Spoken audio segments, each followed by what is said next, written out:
Hello, hello, hello. My name's Kyle Van Voris with Voris.com, and today we're going to discuss SDR onboarding. Let's dive right in.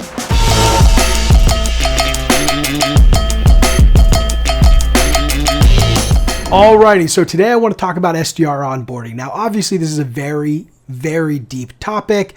There's a lot of ways you can structure it. Depends on the complexity of your solution and also, how you guys go about prospecting in general. So I don't want to create some super crazy in-depth video that isn't relevant to everybody.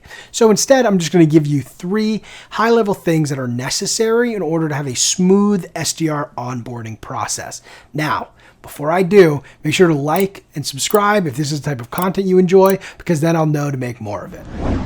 Number 1, get your SDRs used to rejection quickly.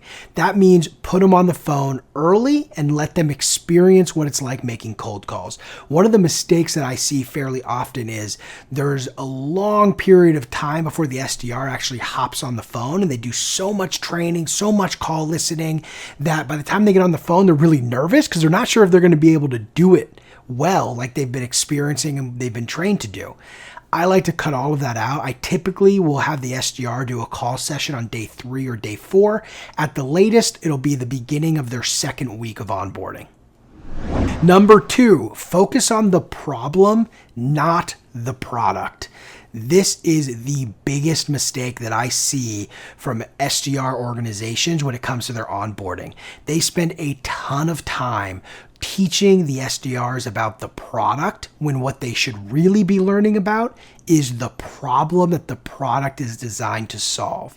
And the reason why is because the conversations on the phone, the back and forth over email, that all needs to revolve around a challenge that the prospect is experiencing, not the features and functions of your solution. If an SDR has really deep knowledge of the solution, they tend to talk more about the solution and less about the prospect, which means on the phone, in email, they're going to have a harder time converting those conversations into qualified opportunities. Number 3, this is a big one. I'm incredibly passionate about this. Follow up your training with active coaching or floor coaching.